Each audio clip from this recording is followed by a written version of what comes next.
कि मैं यूपी की नारी हूं, बेखौफ सताई जाती हूं, राम राज्य का झांसा देके बलि चढ़ाई जाती हूं, सिंदूर कोख और इज्जत नोच जिंदा लाश बनाई जाती हूं, नकली आरक्षण का धोखा देके शतरंज नचाई जाती हूं, मैं यूपी की नारी हूं, हर रोज जलाई जाती हूं। चाहे पार्लियामेंट हो चाहे यूपी की असेंबली, पार्लियामेंट में आप नेहरू को कोसो और जब यूपी की विधानसभा हो तो आप नेताजी को तोसो। और क्यों? क्योंकि आपका तो यही धंधा है, क्योंकि आपका तो सारा काम मंदा है। नेताजी ने उस सोच को आगे बढ़ाया कि पंचायत चुनाव में 33% का आरक्षण ला करके महिलाओं को पंचायत में ब्लॉक प्रमुख से लेकर के जिला पंचायत अध्यक्ष से लेकर के प्रधान से लेकर के बीडीसी की कुर्सियों पर बिठाया। लेकिन आप क्या कर रहे हो? वो 33% का आरक्षण पाकर के जो महिलाएं हमारी नेतृत्व कर रही थी उस चुनाव को ही टाल दिया, क्योंकि आपसे महिलाओं का नेतृत्व नहीं देखा जाता है। आप तो महिलाओं के नेतृत्व को दरकिनार करके सिर्फ नारी को नारा बना करके इस्तेमाल करना चाहते हो। ये भारतीय जनता पार्टी का असली चेहरा। जनता पार्टी की खुद की महिला कार्यकर्ता हो, यहां तक कि महिला विधायक को भी जला रही है और उनको जलाने के बाद देखने तक नहीं जा रही।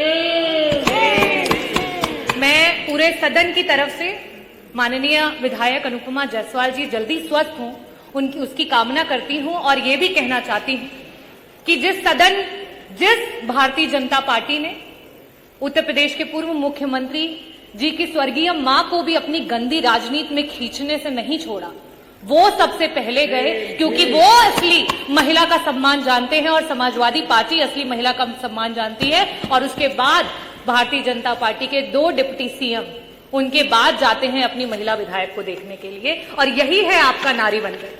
मैं जो सरकार, भारतीय जनता पार्टी की सरकार महिला की सुरक्षा की बात करती है, महिला की सुरक्षा के नाम पर जीरो है और जब बड़ी बड़ी बातें करनी होती हैं तो हीरो हैं।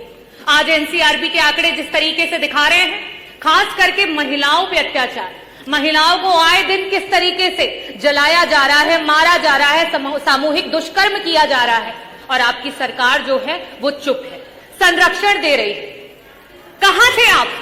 कहां थे आप? अभी 1 हफ्ते पहले जो है विश्वकर्मा समाज की 16 साल की बच्ची के साथ सामूहिक बलात्कार हुआ, उसको जला दिया, उसको मार दिया गया।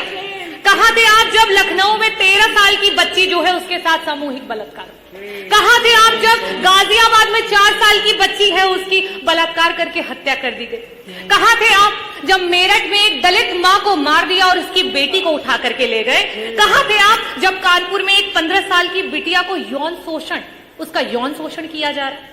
कहां थे आप जब बुलंदशहर में आपकी ही पुलिस महिला की इज्जत लूट रही थी? कहां थे आप जब घटना हुई हाथरस में, मथुरा में, मेरठ में, सुल्तानपुर में, कासगंज में, कौशाम्बी में, बनारस में, लखीमपुर खीरी में, उन्नाव में और फतेहपुर में बेटियां बर्बाद हो गई? कहां थे आप?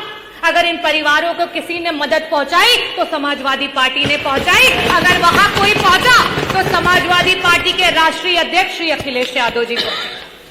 चाहे पार्लियामेंट हो चाहे यूपी की असेंबली, पार्लियामेंट में आप नेहरू को कोसो और जब यूपी की विधानसभा हो तो आप नेताजी को तोसो। और क्यों? क्योंकि आपका तो यही धंधा है, क्योंकि आपका तो सारा काम मंदा है। नेताजी ने उस सोच को आगे बढ़ाया कि पंचायत चुनाव में 33% का आरक्षण ला करके महिलाओं को पंचायत में ब्लॉक प्रमुख से लेकर के जिला पंचायत अध्यक्ष से लेकर के प्रधान से लेकर के बीडीसी की कुर्सियों पर बिठाया। लेकिन आप क्या कर रहे हो? वो 33% का आरक्षण पाकर के जो महिलाएं हमारी नेतृत्व कर रही थी उस चुनाव को ही टाल दिया, क्योंकि आपसे महिलाओं का नेतृत्व नहीं देखा जाता है। आप तो महिलाओं के नेतृत्व को दरकिनार करके सिर्फ नारी को नारा बना करके इस्तेमाल करना चाहते हो। ये भारतीय जनता पार्टी का असली चेहरा है। आप इस सदन में जो बैठी महिलाएं हैं, जो उधर बैठी हैं, जो इधर बैठी हैं, आप जब उन्हें एक समान नेत्रों से नहीं देख पा रहे हैं तो हम धरातल की क्या बात करें? 1 ट्रिलियन इकोनॉमी की बात करने वाली सरकार, और जब इसी सदन में सत्ता पक्ष और विपक्ष की महिलाओं को जिस समय त्वरित के विकास के कार्यों की निधि देने की बात होती है तो वहां पे आपके 5-5 करोड़ की धनराशियां जाती हैं और विपक्ष की जो विधायक बजट काट लिए जाते हैं। क्या ये उनके विधायक क्षेत्र विधानसभा के क्षेत्रों की आधी आबादी का अपमान नहीं है?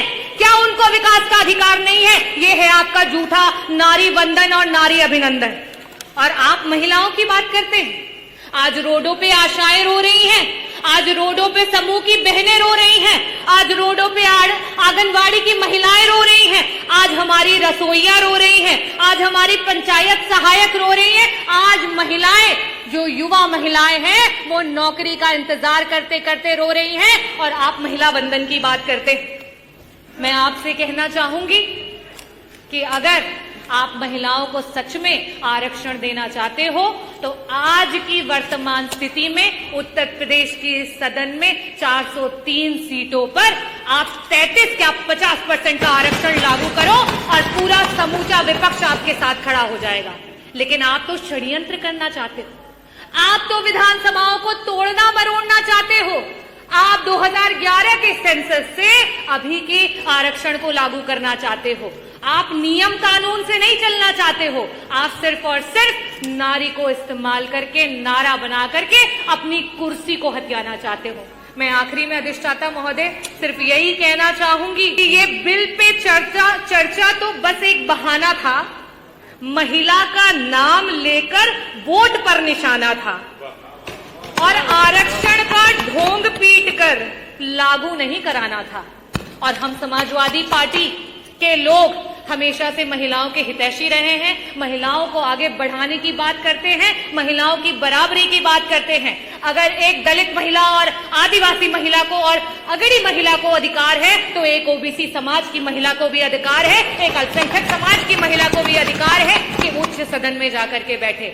लेकिन आपके षड्यंत्र और मंसूबे और जो भारतीय जनता पार्टी ने करने का प्रयास किया है, माननीय सब अधिष्ठाता महोदय अभी तो 8 मिनट हुए भी नहीं, पूरा कर लेने कि अभी अच्छा करिए जल्दी करिए। जो नैरेटिव सेट करने का प्रयास किया है वो नैरेटिव धरातल पर फेल हो गया है और 2027 में पीडीए की जो ए है आधी आबादी वो बढ़ चढ़ करके आपको आईना दिखाएगी और 2027 में समाजवादियों की सरकार लाएगी।